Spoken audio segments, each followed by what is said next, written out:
ఇప్పుడు ప్రాబ్లం ఇది కాదు నానమ్మ. ప్రాబ్లం ఏంటంటే ఆ తర్వాత నేను మళ్ళీ బ్రేక్ఫాస్ట్ కోసమని కిందకి వస్తున్నాను. అప్పుడు వాళ్ళ అమ్మ నాన్న పూజారిని తీసుకుని వస్తున్నారు. వాళ్ళందరూ పెళ్లికి ముహూర్తం పెట్టిస్తున్నారు, డేట్ ఫిక్స్ చేస్తున్నారు. మీకు తెలుసా డేట్ ఎప్పుడు ఫిక్స్ చేశారు? 5 రోజుల తర్వాత.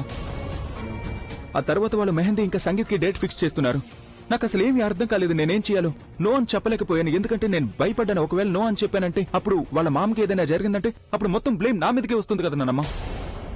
అందుకని నాకు అప్పుడు ఏమనిపించిందో అదే చేసేసాను. అక్కడ మీరు కూడా లేరు, అందుకే నేను వాళ్ళతో చెప్పేశాను నానమ్మ. మెహందీ అండ్ సంగీత్ ఓకే, కానీ పెళ్లి మాత్రం అంత తొందరగా చేసుకోలేనని. మిమ్మల్ని అడగకుండా నేను డేట్ ఎలా ఫిక్స్ చేస్తాను నానమ్మ? నేనైతే ఇలా చేస్తాను నానమ్మ. ఇప్పుడు మీరే చెప్పండి, నేను చేసింది కరెక్టా నానమ్మ? నానమ్మ మీరేమీ మాట్లాడడం లేదండి. కోపం వచ్చిందా మీకు? ఇప్పుడు కోపం వచ్చినా కూడా ఏం చేస్తాను? పెళ్లి గురించి నువ్వు నో అనైతే చెప్పలేదు కదా, పైపెచ్చు ఓకే అనే చెప్పావు. ఇప్పుడు ఈ మ్యాటర్ మీడియా వాళ్ళకి చేరిపోయే ఉంటుంది. మరి ఇంకేం చేయండి నానమ్మ నేను? మీరు కూడా లేకపోయేసరికి నాకేది మంచి అనిపించిందో అదే చేసేసాను నేను వాళ్ళతో అన్నాను కూడా నానమ్మ వచ్చే వరకు వెయిట్ చేయండి అని. అప్పుడు వాళ్ళు ఏమన్నారో తెలుసా? అది ప్రపోజ్ చేసేటప్పుడు నానమ్మని అడిగావా అని. ఇంకా అన్నారు ఇప్పుడు నానమ్మ కూడా ఇదే కోరుకుంటుందని, మీ ఇద్దరి పెళ్లి జరగాలని. మరి ఇంకా డేట్ ఫిక్స్ చేయడానికి ప్రాబ్లం ఏంటన్నారు. ఇక వాళ్ళందరూ ఇలా అనేసరికి ఈ ప్రపోజల్ అది ఇది అని, అందుకే నేను ఇలా చేయాల్సి వచ్చింది. ఎందుకంటే మీడియాలో నా పేరు పాడవకూడదని. నాకేమీ అర్థం కాలేదు నేను చేసింది రైటో రాంగో. నేను ఇలా చేయొచ్చలేదు. I don't know. నానమ్మకి ఎలా అనిపిస్తుందంటే నాకు ఏదో ఊబిలో కూరుకుపోతున్నట్టు. ఏం పర్వాలేదు, పెళ్లికైతే ఎస్ అనే చెప్పావుగా, మరైతే జరగనివ్వు. జరగాల్సిన దాన్ని నువ్వు ఏమీ టెన్షన్ పడకు. నానమ్మ మీరు వెళ్ళి వాళ్ళతో మాట్లాడండి. మీరు ఏ డేట్ డిసైడ్ చేస్తారో ఆ డేట్కి నేను పెళ్లి చేసుకుంటాను. సరే, నువ్విక్కడే ఉండు. నేను పిలిచేంత వరకు నువ్వు కిందికి రావద్దు. నేను మాట్లాడతాను వాళ్లతో ఇప్పుడు.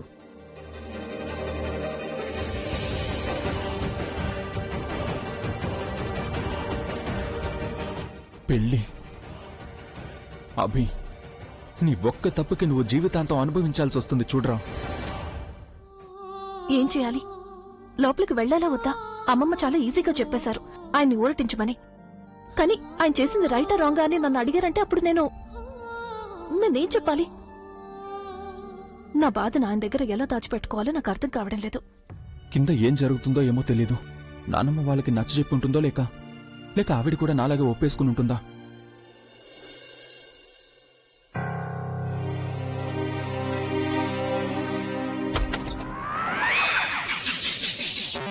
అయ్యో ఏంటి? ఏం చేస్తున్నావు? నేను జస్ట్ లోపలికి రాబోతున్నాను. దీన్ని లోపలికి రావడం అంటారా? మరి టచ్ అడ్డం అని దేన్నంటారు? అది నేను అది ఇది అదంతా వదిలే. ఇచ్చెప్పుడు నానమ్మ కలిసిందా లేదా వాళ్ళని? ఏం మాట్లాడుకుంటున్నారు? నాకు తెలీదు. నీకు వాళ్ళ మాటలేమీ వినిపించలేదా ఏంటి? నా ఉద్దేశం అవేవి గమనించలేదు. మీరే కదా చెప్పారు నేను ఇక్కడికి రాగానే మీకు రిపోర్ట్ చేయాలి అంటే దీని అర్థం కింద ఏం జరుగుతుందో నీకు అసలు తెలియనే తెలీదు. త్వరగా టాపిక్ మార్చకపోతే నేను ఎలాంటి సమాధానం చెప్పలేను. ఎందుకు మీకేమైనా థ్రెట్ కాల్ వచ్చిందా? మళ్ళీ ఎవరైనా వార్నింగ్ ఇచ్చారా? అరే నిన్నేమీ జరగలేదు. అసలైన బాంబు ఇవాళ బ్లాస్ట్ అయింది నా నెత్తి మీద. మీరు బానే ఉన్నారుగా? ఇప్పుడు బాగున్నాను, కానీ ఇంకొన్ని రోజుల తర్వాత బాగుండను. బాంబ్ ఎఫెక్ట్ కొన్ని రోజుల తర్వాత అవుతుందా? అరే బాంబు నా నెత్తి మీద బ్లాస్ట్ అయితే ఎఫెక్ట్ నాకే కాదు నీకు కూడా అవుతుంది. ఇప్పుడు నువ్వు మిస్టర్ కి సెక్రటరీవి, ఇంకొన్ని రోజుల్లో మిస్సెస్ సెక్రటరీ అవుతావు. Mrs secretary? ఇప్పుడు నా దగ్గర పనిచేస్తున్నావు రైట్? సో నా కోసం పనిచేస్తున్నావు కాబట్టి మిస్టర్ సెక్రటరీ అయ్యావు. ఇప్పుడు నాకు తన్నుతో పెళ్ళవుతుంది. నువ్వు ఆమె కోసం పనిచేస్తావు, అప్పుడు నువ్వు మిస్సెస్ సెక్రటరీ అవుతావు కదా. మీరు నన్ను జాబ్ నుంచి కావాలంటే తీసేయండి, కానీ నేను తన్నుకు మాత్రం సెక్రటరీగా ఎప్పుడు ఉండను. నువ్వేం మాట్లాడుతున్నావో తెలుస్తుందా? నేను అన్నప్పుడు నాకు తెలుస్తుంది కదా. నువ్వేం మాట్లాడుతున్నావో నీకు తెలుసు, కానీ దాని అర్థం నాకు తెలీదు. నాకు అర్థం కూడా తెలుసు. అయినా కూడా అంటున్నావా? నిజం చెప్పడానికి నాకు అస్సలు భయం లేదు. ఎందుకు చేయవు నువ్వు సెక్రటరీగా? తను నా గర్ల్ ఫ్రెండ్. కానీ నాకు కాదు కదా. నేను సీరియస్ గా మాట్లాడుతుంటే జోక్ చేస్తున్నావా? నేనేమి జోక్ చేయడం లేదు, సీరియస్ గానే చెప్తున్నాను. నా గర్ల్ ఫ్రెండ్, మా మ్యారేజ్ అవుతుంది, నాతో కలిసి ఉంటుంది. మరి ఆమె మాట వినడానికి నీకు ప్రాబ్లం ఏంటి? నాకు ప్రాబ్లం ఉంది, అందుకే చేయనని చెప్తున్నాను. మరి అయితే చెప్పొచ్చుగా ప్రాబ్లం ఏంటో. ప్రాబ్లం ఉంది అంతే. నువ్వు ఎలా రియాక్ట్ అవుతున్నావు అంటే నువ్వేదో పెద్ద సూపర్ మోడల్ అన్నట్టు, తను నీకు కాంపిటీషన్ అన్నట్టు. తను నీ మోడలింగ్ కాంట్రాక్ట్ కొట్టేసిందేంటి? లేదు. నీ రిసెప్షనిస్ట్ జాబ్ లాగేసుకుందా? లేదు. లక్కీగా తగిలిన లాటరీ లాగేసుకుందా? లేదు. చిన్నప్పుడు నువ్వు తినే ఐస్ క్రీమ్ లాగా. జోకులు ఎందుకు వేస్తున్నారు? నువ్వు అలా మాట్లాడుతున్నప్పుడు మరి ఇవన్నీ అనాల్సి వస్తుంది. సరే, తను నిన్నేమైనా ఇన్సల్ట్ గానీ చేసిందా? లేదు, నాకు ఇష్టం లేదు, అందుకే చెయ్యను. భలే విచిత్రంగా మాట్లాడతావే నువ్వు. నచ్చదంటే ఏంటి అర్థం? తను నచ్చదంటే నా సెలక్షన్ రాంగా? మీకు నచ్చింది కదా, మీరు ఇష్టపడింది ఏం చేసుకుంటారో చేసుకోండి. కానీ నేను ఆవిడికి సెక్రటరీ అవటం అనే ఊహని కూడా భరించలేను. గర్ల్ ప్రాబ్లమా? జెలస్ ఫీల్ అవుతున్నావా? నేనెందుకు జెల్సీ ఫీల్ అవుతాను? అదే చిన్న చిన్న బట్టలు వేసుకుంటుంది, చక్కగా బాడీని ఎక్స్పోజ్ చేస్తుంది, అందుకే నువ్వు జెల్స్ ఫీల్ అవుతున్నావు కదా. పైకి అందంగా ఉంటే మాత్రం సరిపోదు. మంచి మనసు, వాళ్ళ బుద్ధి, వాళ్ళ ఆలోచనలు అన్ని మంచిగా ఉండాలి.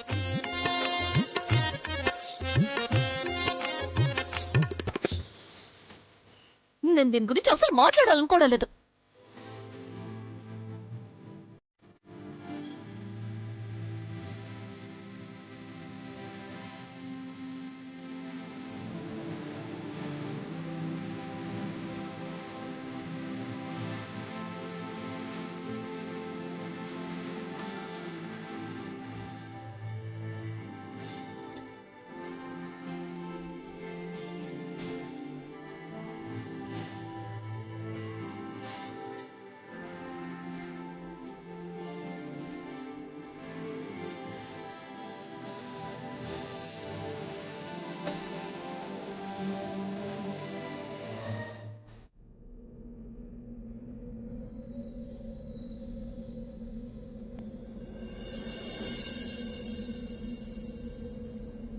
నువ్వు అనేదేంటి? తన్ను ఆలోచనలు మంచివి కావా? ఆమె బుద్ధి మంచిది కదా? నేను నిన్నే అడుగుతున్నాను. నేను తను గురించి కాదు, నేను జనరల్ గా చెప్పానంతే. ఇంకా నేను నా గురించి చెప్తున్నాను. ఏదో ఒకటి, తన్ను ఎలాంటిదైనా సరే మొత్తం ప్రపంచానికి నచ్చచ్చు, కానీ నాకు మాత్రం నచ్చదు. మీకు తను తెలుసు కాబట్టి తను అర్థం చేసుకున్నారు. మేబీ అందుకే తను మీ గర్ల్ ఫ్రెండ్ అయిందేమో. మీ ఇద్దరికి ఏదో కనెక్షన్ ఉండుండొచ్చు, అందుకే మీరు ఆమెను పెళ్లి చేసుకుంటున్నారేమో. కానీ పెళ్ళనేది ఆట కాదు కదా, మనకిష్టమైనప్పుడు ఆడుకోవడానికి. జీవితాంతం కట్టుబడి ఉండాలి. కష్ట సుఖాల్లో ఒకరికొకరు తోడుగా నిలబడాలి, ఒకరినొకరు సంతోషంగా ఉంచుకోవాలి. బహుశా ఇప్పుడు మీకు నమ్మకం ఉండొచ్చు, మీరు ఆమెతో సంతోషంగా ఉండగలరు, ఆమెని సంతోషంగా ఉంచగలరు అని. దీనిలో మధ్యలో మాట్లాడడానికి నేనెవరిని? కానీ నా గురించి నేను ఇది మాత్రం చెప్పగలను, నేను ఆవిడికి సెక్రటరీగా ఉండలేను.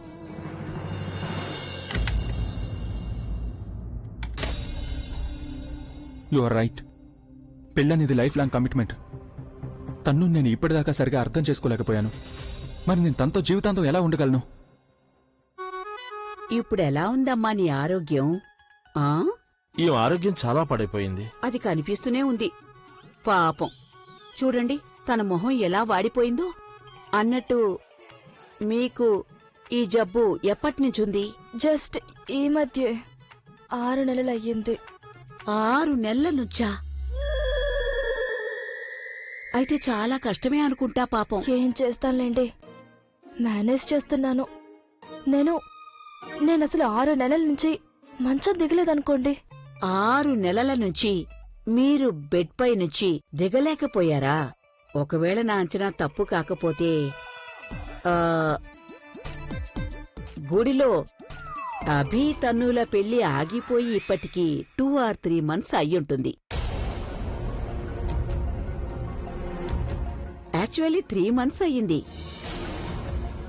అప్పుడైతే మీరు ఎంతో సంతోషంగా చాలా ఆరోగ్యంగా కనిపించారు. మరి ఇంతలోనే ఇలా? నాన్నమ్మ, యాక్చువల్లీ మ్యాటర్ ఏంటంటే పెళ్లి తర్వాతే మమ్మీకి ఆరోగ్యం చాలా పాడైపోయింది. అలా ఇలా పాడవడం కాదు, అసలు జ్ఞాపక శక్తి కూడా బాగా తగ్గిపోయింది. బహుశా అందుకే మమ్మీకి సరిగ్గా జ్ఞాపకం లేదు. 3 months లేక 6 months, రైట్? నా మైండ్ ఏదో కొద్దిగా పాడైపోయింది. మీ కూతురు కూడా అచ్చం మీ పోలికే అనుకోండి, అవునా?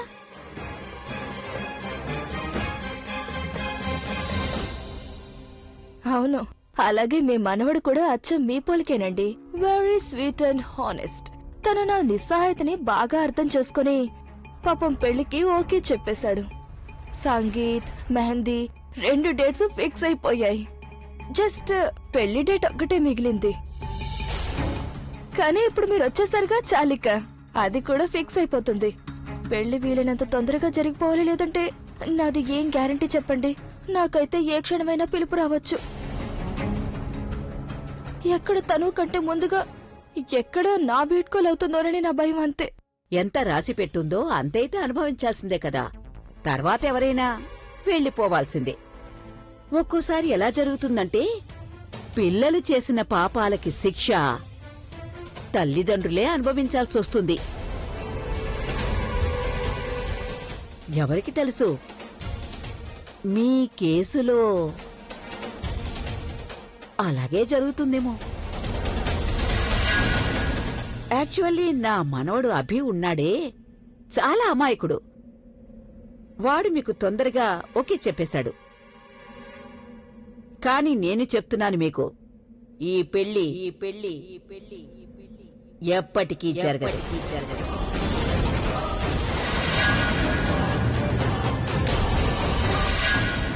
అయ్యో అలా మాట్లాడుతున్నారేంటండి? మేం చెప్పాం కదా మీకు, ఇప్పుడు తను మామకి హెల్త్ ఏమాత్రం బాగలేదని. యాక్చువల్లీ మీరేం చూడాలనుకుంటున్నారు? మీ అమ్మాయి సంతోషమా లేక మీ అమ్మాయి పెళ్ళా? నా ఉద్దేశం ఏంటంటే, ఇప్పుడు నేను నా మనవడి జాతకాన్ని తన్ను జాతకంతో మ్యాచ్ చేసి చూడాలి. అప్పటిదాకా నేనేమీ చెప్పలేను. ఎందుకంటే జాతకాలు కలవకుండా వాళ్ళకి మనం పెళ్లి చేశావంటే తర్వాత పిల్లలు బాగా ఇబ్బందులు పడతారు. ఇప్పుడు చెప్పడం సబబు కాకపోయినా నేను మీకు నిజం చెప్పాలి. నా మనవడికి కుజదోషం ఉంది. కుజదోషం ఉన్న అబ్బాయి పెళ్లి కుజదోషం ఉన్న అమ్మాయితోనే జరగాలి. అప్పుడే దోషం పోతుంది, కాపురం బావుంటుంది. ఒకవేళ అలా జరగలేదంటే అప్పుడు తర్వాత నా మనవడు చాలా సమస్యలు ఎదుర్కోవాల్సి వస్తుంది. అవును, నేను అభిని కలిసి వస్తాను.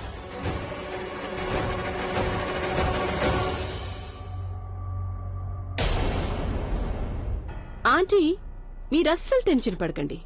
ఈ పెళ్లి జరిగి తీరుతుంది.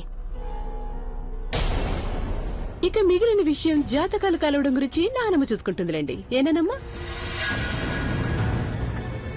మీరు కేవలం మీ హెల్త్ గురించి కేర్ తీసుకోండి.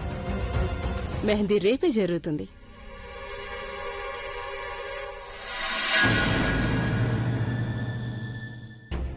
ఎలా ఎగిరిపడుతుందో చూడు. జరగని పెళ్లికి పిలవని పేరంటల్లాగా. జాతకాలు ఎలా రాయిస్తానంటే దీనికి అభితోనే కాదు, ఇంకెవరితోనూ మ్యాచ్ అవ్వనే అవ్వదు. నేను ఊహించాను ఈ ముసల్ది ప్లాన్ పాడు చేస్తుందని. దాన్నది ఏమనుకుంటుందో అర్థం కావట్లేదు. ఒకసారి పెళ్ళవనివ్వు. టిపికల్ కోడల్లాగా ఆ ముసల్దాన్ని నేను ఇంట్లో పాచి పనులు చేయించకపోతే అసలు నా పేరు తన్నుయే కాదు. ప్రజ్ఞ,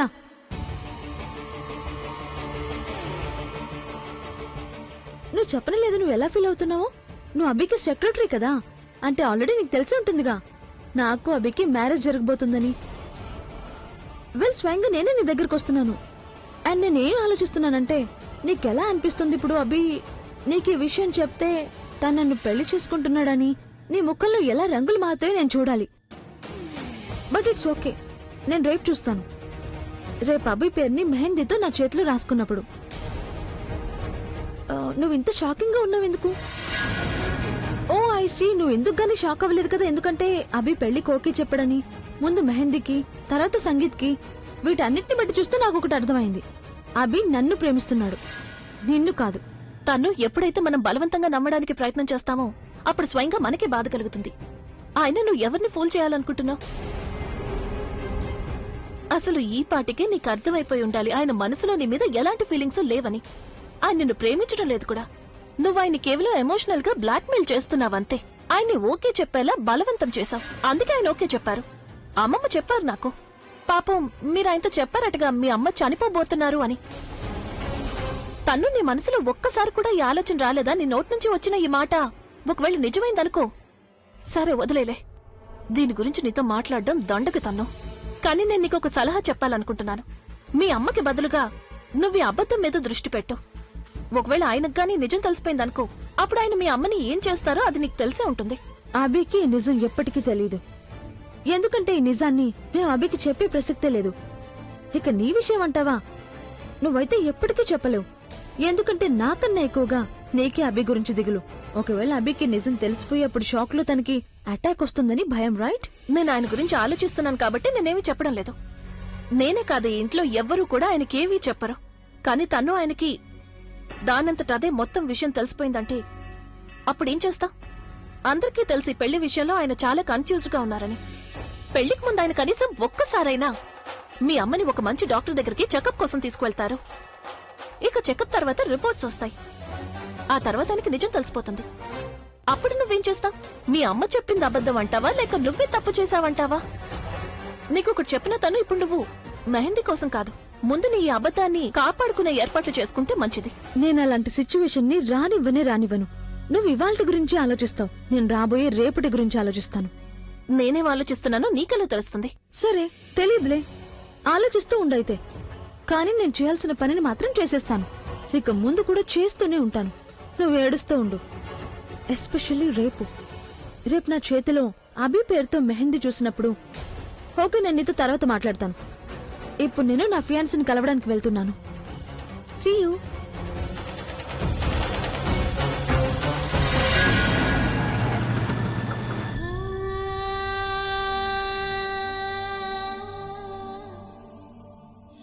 నేను నీ వెంట ఉన్నాను ప్రజ్ఞ. మనిద్దరం కలిసి మెల్లమెల్లగా అభికి గతమంతా గుర్తు చేద్దాం.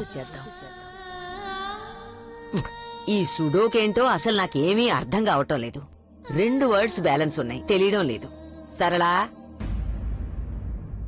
ఓ సరళా,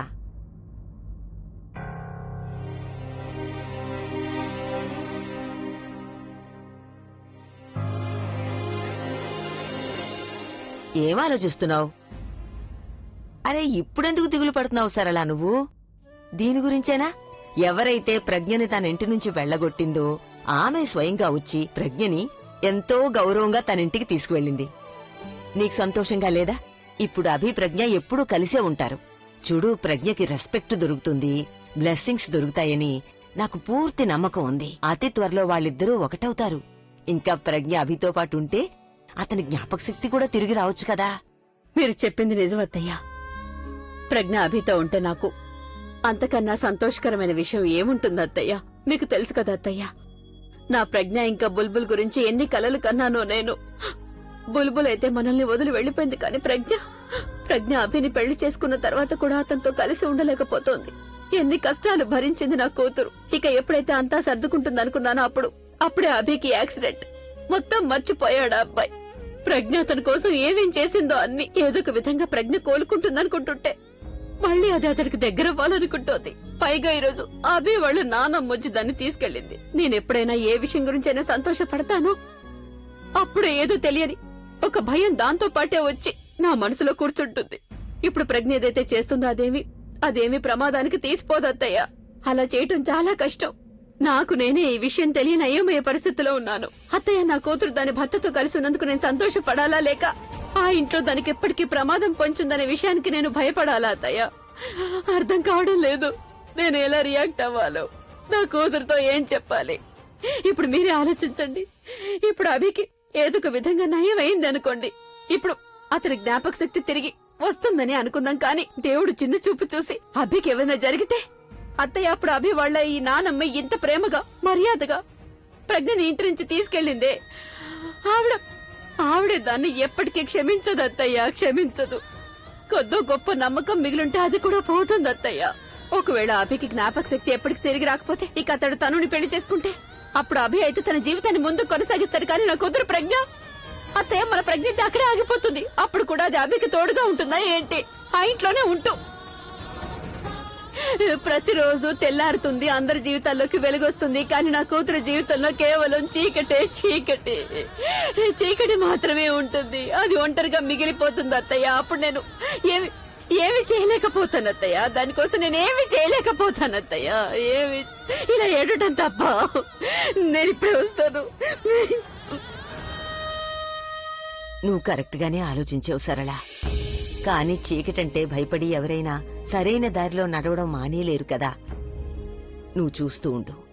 ఈసారి మన అమ్మాయి జీవితంలో వెలుగు మాత్రమే ఉంటుంది. తనకి తప్పకుండా సక్సెస్ దొరుకుతుంది. పెళ్ళనేది ఆట కాదు. మనకిష్టం వచ్చినట్టు ఆడుకోవడానికి. అది లైఫ్ లాంగ్ కమిట్మెంట్. కష్ట సుఖాలన్నిట్లోనూ ఒకరికొకరు తోడుగా నిలబడాలి, ఒకరినొకరు సంతోషంగా ఉంచుకోవాలి.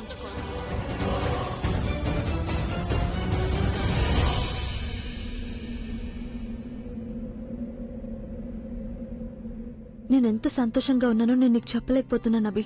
అసలు ఏ ఆడపిల్ల సంతోషపడదు ఆమెకి ఈ విషయం తెలిసినప్పుడు ఆమె బాయ్ ఫ్రెండ్ తనని ఆమెని ఎంతగా ప్రేమిస్తున్నాడో అని. Thank you so much. అమ్మ మాట విని నువ్వు పెళ్లికి అంగీకరించినందుకు. యూనో నాకు అసలు నమ్మకమే కలగటం లేదు. రేపు నా మెహందీ అని, తర్వాత సంగీత్, ఆ తర్వాత పెళ్లి. అభి ఐఎమ్ వెరీ హ్యాపీ. మొత్తం అంతా కూడా ఒక కలలా అనిపిస్తోంది అభి నాకు. ఏమైంది అభి? నీకు సంతోషంగా లేదా?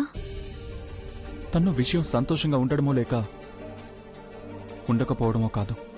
విషయం ఏంటంటే నాకింత తొందరగా పెళ్లి చేసుకోవాలని లేదు.